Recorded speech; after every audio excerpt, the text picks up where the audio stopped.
Have you ever had an experience when you've caregiven your parent and things didn't go the way you wanted them to? You may have been confused and panicked at the suddenness of your parents being sick, and you may have been desperate to get help from others. Jane, who is gonna be introduced in this video, also experienced all this. She was also furious with her sister who wanted their father's inheritance all to herself. This is a story about Jane's sister, who was doted on by her father, later claimed the inheritance all to herself. Jane agreed and leaves with her mother, leading to a shocking ending. Hey, I've been drinking and I'm kinda drunk, but I need to tell you guys something, okay? No problem, you can start any time. Why are you so drunk? Did something good happen? Yeah, I finally got the problem with my sister fixed and I want you all to hear about it. I had a family of 4 which included my father, my mother, me, and my sister Anna. My father's doting on Anna was tremendously bad. Whenever I had some pretty stationery or something, Anna would cry about it to her father. Then he'd say, "Don't you feel bad when he's crying like that? Stop being so harsh to your sister." And I'd have no choice but to give the stationery to my crybaby of a sister. He seemed to love Anna so much. One time he told her, "Anna is such a good girl. You'll be my heir and all my property will be yours." He said this every day while holding the young Anne in his arms as if it were an affirmation. Maybe it was because she was raised like that and she became so spoiled. As she grew older, she just got worse to the point where she stole her friend's boyfriend and got married to him instead. Thanks to that, all the seats for her friends at her wedding were empty. People who sat at the groom's table started to whisper to me, "Wow, you have a pretty unique family." Jane, you must be having a hard time. Well, I was mostly left alone, so it was really easy for me until my father fell down at home, and I was the one who needed to take care of him. My mother alone wasn't enough, so I had to help out. Jane, thank you so much. Taking care of your father alone is more difficult than I thought. I work from home, so I can always take a break and help. Have you hired a caregiver? Oh, yeah. I forgot we needed a helper. My mother seemed to be bewildered by everything and then sudden need of caregivers. Okay, I'll check on the in-home caregivers instead. Thank you, that would be a big help. I moved to my parents' house and had a hectic life. 3 months after I started living with my parents, Robert, Anna's husband, called me to come to a coffee shop. Jane, I'm sorry to bother you, but I'd like to talk to you about Anna. It's been a while. What's going on? I looked at Anna next to Robert and she was crying her eyes out. The truth is Anna cheated on me and I want a divorce. I'm embarrassed to say this since we've only been married for less than a year. Oh my God, Anna, what have you done? I mean, Robert's family always picks on me. I just needed a little comfort. What's the big deal? I remembered Anna had a habit of running away with the slightest discomfort. Oh, Robert, I am very sorry for the trouble my sister has caused you. I think she deserves a divorce too. Why? It's not my fault. It's illegal to cheat on your husband. You're married, Anna. Cheating is enough reason for anyone to get a divorce. And Robert's family doesn't like you because of the way you got married in the first place. But that shouldn't have been a problem since you two married despite knowing that. I don't know anything about that. Who the hell are you to go in every little things? Jane, Anna's been like this for so long. I can't handle it anymore. I'm going to file a claim for alimony against her and her lover. Anna looks at Robert flabbergasted. It's only right that I make pay the alimony as well. What the fuck? I'm a woman. Why do I have to pay? I'm afraid that excuse won't go through court. Anna starts to cry loudly, probably because of what I said. I'd say Anna is pretty strong-willed. That logic that she don't have to pay because she's a woman really don't go through. I kinda feel bad for Robert. Anyway, you should stop crying so we can talk about what we'll have to do from now on. Then her face shot up and she glared at me. Jane, you blockhead. I don't give a shit on what you say. I've had enough. I'm gonna tell Dad on you. She stormed out of the coffee shop, leaving the other customers staring at us. I'm sorry, Robert. No, I'm sorry too. I should have listened to others' advice.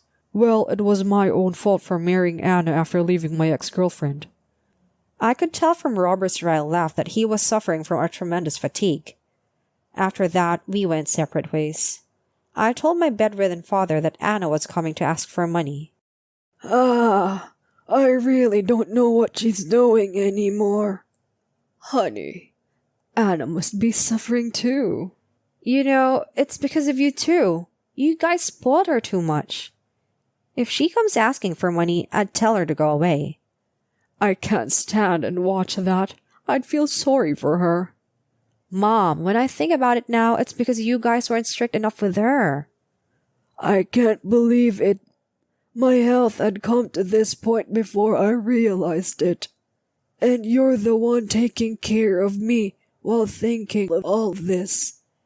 Then there's our other daughter, Anna, who's so focused on herself she won't even come to visit me.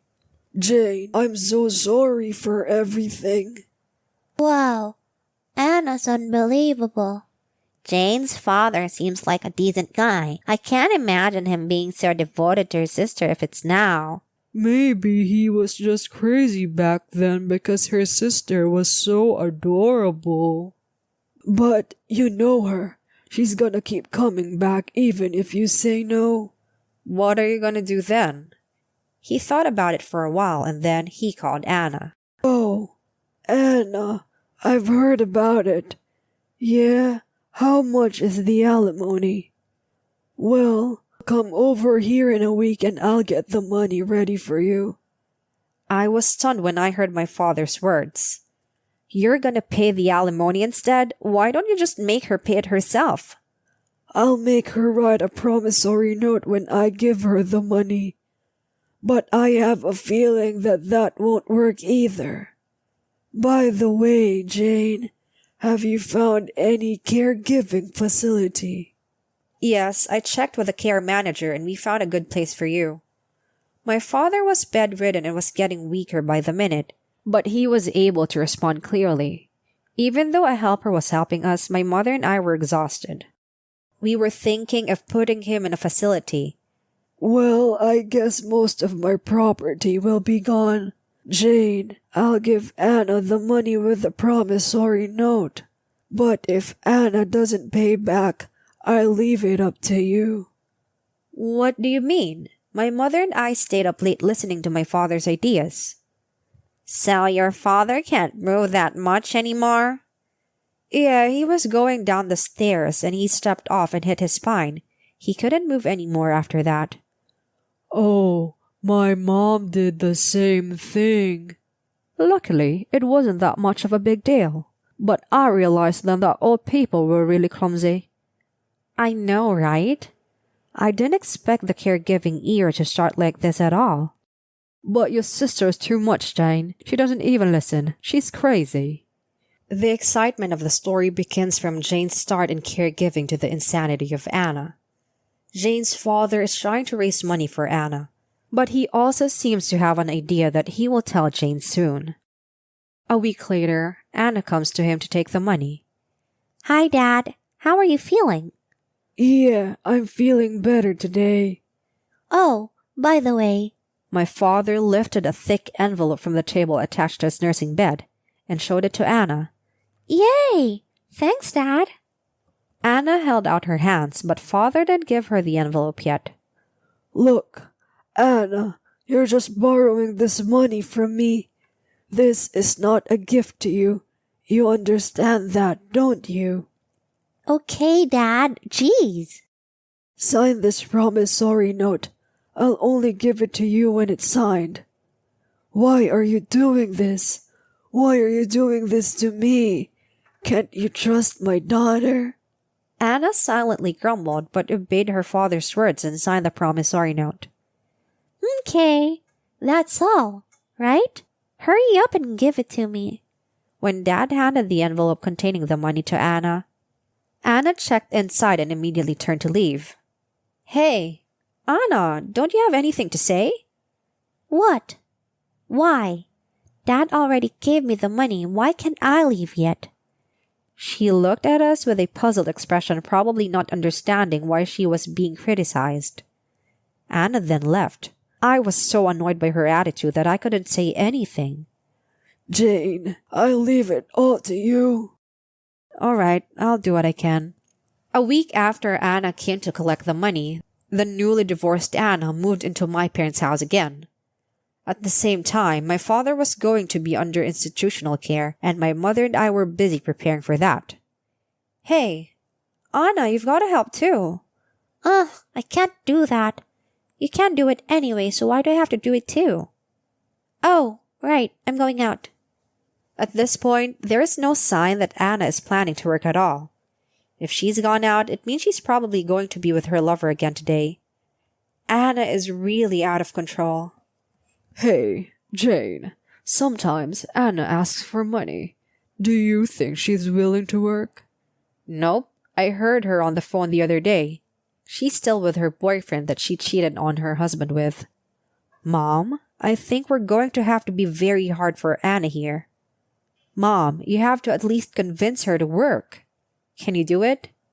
Yes, I have to do it. There's no other choice. We decided to discuss the matter as soon as Anna returned home.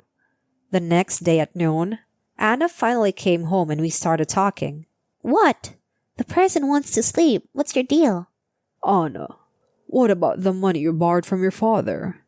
What? I'll do something about it. What exactly are you going to do with it? I need to know if you have a plan. I borrowed it from Dad. Why do you have to know anything about it? So I can tell your dad. At this point around, Anna stopped talking and sulked. No matter how many questions my mother asked her, she would not answer.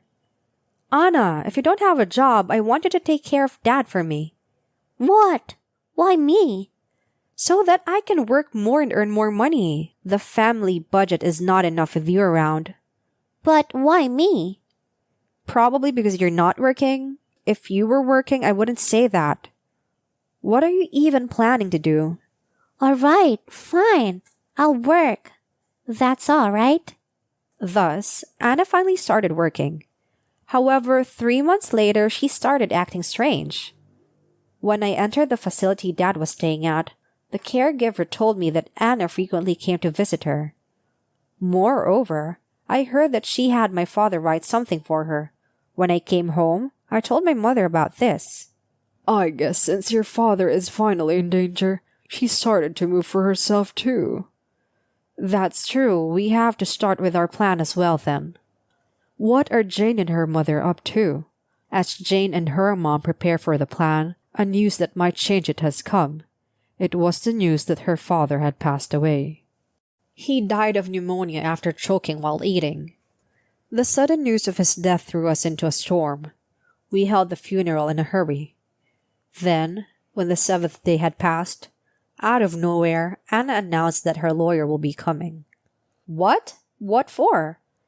Dad left a will. The lawyer is coming to tell us what it says.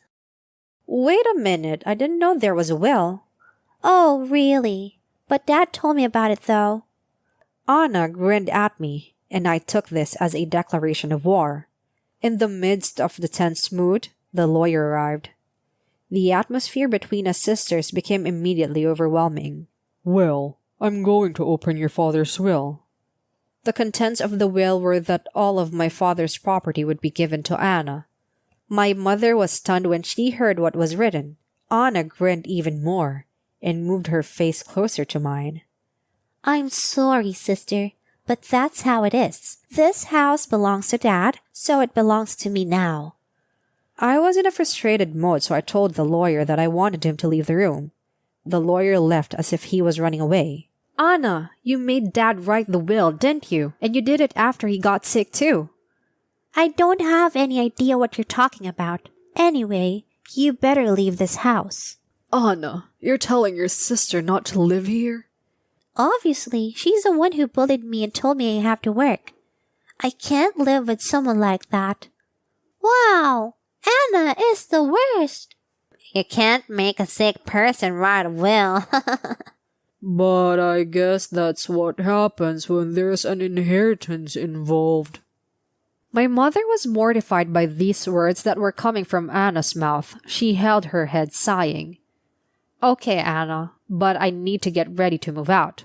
At least give me a month. Well, okay, but you should go as soon as possible after a month. I'm leaving with Jane. Mom can stay though. Why are you leaving? It's been a while since I've lived with you, but I know with Jane, we can share the household chores and it's less of a burden. But I'd have to take care of everything if it's with you. Frankly speaking, I can't handle living with you. All right then. You should leave as soon as possible too, okay? After saying that, she left the living room. When the moving date was set for my mother and I, on the day we were moving, Anna left for a week-long trip. It turns out that their father's will still exists, and Anna demands for Jane to move out. But Jane and her mother are not to be outdone. They both seem to be planning something and are waiting for Anna. And then, when Anna comes home from her trip, Jane gets a call on her phone. Hey, Jane, what the hell is this? What, Anna? Your voice is too loud. What's wrong with the house? There's nothing but junk. Where did you hide the house? Yeah, I deconstructed it. What? Why did you do that? Because the house is in my name. What? What are you talking about? That's impossible. The house is still in Dad's name. Oh, I didn't check that far. He transferred it to me before he got divorced. Yes, what Jane and her mother had planned to do was to demolish the family home. The house was old and needed to be rebuilt, but they were fed up with Anna's arrogance. Instead of rebuilding, they sold the land to a real estate company and demolished the house on the same day they moved out. So, the house and the land don't belong to you. Without it, your father's property is almost nothing. I could hear Anna's rough sniffing on the other side of the phone. My stuff! My clothes and my bag! Where did you put them? Oh, I put it in the trunk room. You should be thankful. That's terrible. You did this to me while I was on vacation. I'm gonna sue you, so you better be prepared. Anna spat out a discarded line and then hung up the phone. I haven't even told her where the trunk room was. Good job, Jane. Teared house after a vacation. Exactly what she deserved. Can you actually hide a house? You can't. A week after this phone call, I got a call from Anna's lawyer. My mother and I visited the lawyer's office. When we were shown into the conference room, we were glared down by Anna, who looked terrible. Thank you for your time today. I would like to start right away by asking you about the management of your family home that was demolished. I would like to ask you the detailed information about it. Okay, I understand. First of all, about the title of the house and the land. This was a gift from my father before he entered the facility. Here is the donation contract. I will show you a set of documents from when I received the gift. Indeed. There is no doubt that she received a gift. No, impossible. You deceived Dad into agreeing, didn't you? I would never do that. I am certain that I received instructions from our father. What do you mean instructions from your father? Since my father's institutionalized care started, a lot of money has been spent on various things. There is almost nothing left of my dad's property. If Anna came back, she would consume all of my mother's money. So my father made a gift to Anna in the form of alimony. And to me, he gave a house and land as a gift before his death. What? I never heard of such a thing. It's written in the certificate. Didn't you see it? Check the documents I gave you. You'll find the promissory note in there. If the principal cannot be repaid within 3 months of the borrowing, the principal shall be considered a living inheritance. It is indeed written on the document. What the hell is this? That will be the evidence of the living donation. Is there anything else? Anna looked down, shaking. You should read the contents of the promissory note properly. This way, you'll have to pay gift tax too. Our dad is so clever, right? This is invalid. There's still a will written by Dad. About that will, when the lawyer received the will, do you think my father was able to make a normal decision on the ground? When I met with him, I judged that he had the capacity to make a will because he was able to reply. After receiving that response from the attorney, I presented another bundle of documents. I don't know what kind of explanation you received from Anna. By the time Anna met with you, I'm afraid my father's memory loss had progressed considerably. Here are the care records and medical records from that time. What? The lawyer will immediately check the documents. In less than a month after he was admitted to the facility, he was forgetting things and losing track of his family. I wonder if he knew what he was going himself into. Before he entered the institution, he made a living will gift to me of a house and land. He even ordered the demolition of the house to punish Anna. I have no doubt that the medical records are real. It was about 3 months after my father's admission to the facility that Anna began asking for him more frequently. She was starting to become suspicious at the time. I don't think such a person could have made a normal decision and much more to make a will. Anna, did you make the will after knowing about your father's condition? Well, it's because I'm the only one who suffered all the time. Now, the lawyer sighed. Perhaps I can invalidate the will with the documents I presented to you. Anna, are you still planning on fighting? This is all a lie. An absolute lie. It's impossible. Why did you even get the land and the house? Dad gave up on you because of your attitude. If you had worked and paid back the money, he wouldn't have done anything.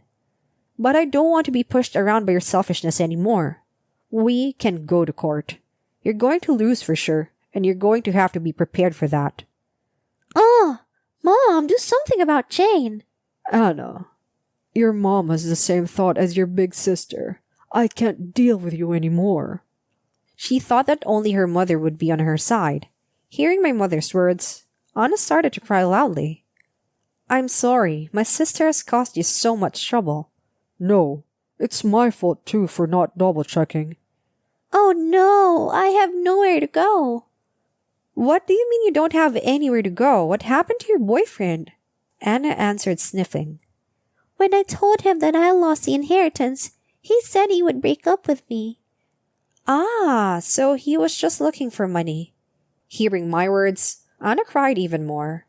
Since there was nothing more to talk about, I pulled her by the arm and took her to the street in front of the office and took her to a taxi. Well, take care. No, wait. Sis, help me. I asked the driver to drop Anna off at the store where she was working, while I went home with my mother. Good work, Jane. She must have bawled out in the cab. Anna is such a waste. And so, Jane's nightmare was over, and Anna was punished. And about Jane. I'm living in an apartment with my mother, and I'm thinking of buying a cat. She started taking crafts class, and she's happy making new friends. She's more lively than she was when my father was here. That's great. Do you know what happened to Anna? Yes, I'm interested in Anna's story too. Rumor has it that Anna went to her ex-husband, but she got turned away at the gate. She also cried to her ex-friends for help, but they all said no. After that, she went to her mom's parents' house. I heard she was forced to marry a single guy from her mother's neighborhood. If that's true, I'm glad it's all cleared up. No way. Why would she go to her ex-husband's place? She doesn't even have money to rent an apartment. Thanks for listening so far. I'm just writing this in a celebratory mood because I don't have to worry about Anna. Take care. Take care, Jane. Thanks for the funny story. Jane thanks the threaders and leaves the thread. When there's a lot of money at stake, people get greedy. We may lose some things in the process of greed, but you should think about whether that greed will really make you happy. What will you do when you're about to get an unexpectedly large amount of money? When you want this and that, be mindful and make sure you are in peace with yourself.